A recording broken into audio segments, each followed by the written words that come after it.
រឿងចៅអាចសេះ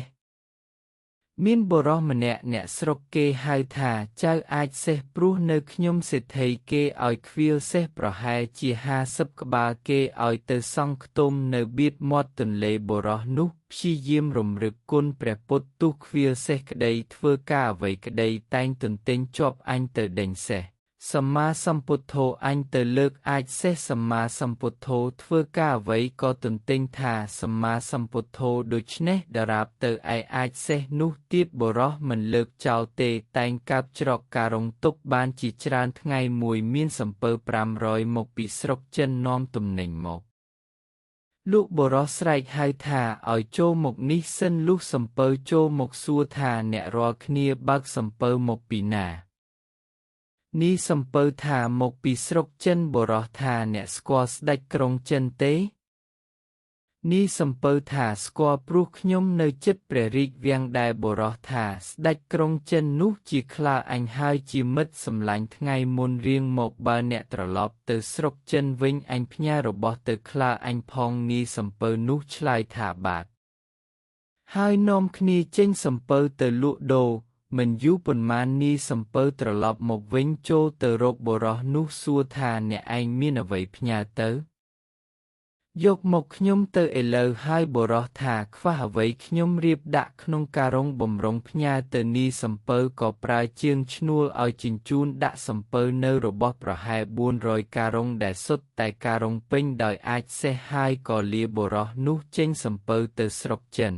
ដល់ទៅដំណាក់ផែស្ដេចក្រុងចិនហើយក៏បោះយុទ្ធការឡើងទៅក្រាបទូលថាមានក្លើព្រះអង្គផ្ញើរបស់ពីស្រុកខ្មែរមកថ្វាយដាក់នឹងការុងច្រើនណាស់ស្ដេចក្រុងចិនឆ្ងល់ថាអញមិនដែលទៅស្រុកខ្មែរទេអញមានក្លើឯណានៅស្រុកខ្មែរក៏មានព្រះបន្ទូលឲ្យទៅជញ្ជូនការុងអាចសេះនោះមកដាក់គោនៅមុខព្រះលានទ្រង់ឲ្យស្រាយមាត់ការុងចាក់មើលតើជារបស់អ្វីខ្លះដល់ស្រាយទៅឃើញសុទ្ធតែដុំមាសគ្រប់ការុងស្ដេចមានព្រះទ័យត្រេកអររកទីបំផុតគ្មានក៏ទ្រង់គិតក្នុងព្រះចិន្តាថានឹងបានអ្វីផ្ញើទៅគេវិញមានតែព្រះរាជបុត្រីមួយព្រះជន្ម18ឆ្នាំព្រះរូបព្រះឆោមល្អលើសស្រីទាំងអស់គិតផ្ញើទៅឲ្យគេហើយក៏ទ្រង់ចាត់ឲ្យជាងធ្វើស្គរមួយយ៉ាងធំពីស្បែកសត្វទាំងសងខាងតែឲ្យមានកន្លែងបើកចេញចូល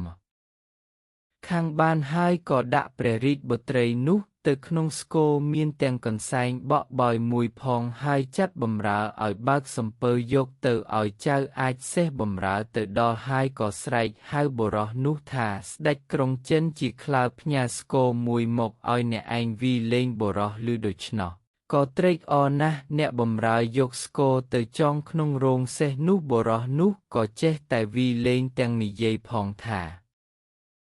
ខ្លាអញស្រឡាញ់អញផ្ញើស្គរនេះមកឲ្យអញវីលេងថ្ងៃមួយបុរសនោះវីស្គរហើយចេញទៅខ្វៀលសេះនាងដែលនៅក្នុងស្គរចេញមករៀបបាយទឹកទុកបំរុងឲ្យបុរសនោះហើយចូលទៅក្នុងស្គរចេញមករៀបបាយទឹកមកវិញឃើញបាយគិតថានរណាមករៀបបាយឲ្យអញឃ្លានបាយអញស៊ីហើយឯនាងនោះធ្វើដូច្នេះជាច្រើនថ្ងៃបុរសនោះសង្ស័យនឹកថានរណាយកបាយឲ្យអញស៊ីរាល់ថ្ងៃម្លេះចាំលបមើលក៏ឃើញនាងដ៏មានរូបល្អឯកចេញពីក្នុងស្គរមកហើយបក់បោយកន្សែងឲ្យកើតជាអាហារឡើងមួយរំពេចបុរសនោះក៏ភ័យស្រែកថាសម្មាសម្ពុទ្ធោមកពីណាល្អម្លេះហើយក៏រត់ទៅនាងនោះចេញតាមបុរសនោះស្រែកថាសម្មាសម្ពុទ្ធោគុំចាប់អញអាណិតអញលែងអញទៅនាងថាខ្ញុំមិនលែងទេអ្នកឯងជាប្តីខ្ញុំហើយឪពុកខ្ញុំឲ្យខ្ញុំមកនៅធ្វើជាប្រពន្ធអ្នកឯងព្រោះអ្នកឯងបានផ្ញើមាសប្រាក់ទៅឲ្យឪពុកខ្ញុំច្រើនណាស់បុរសថាទេ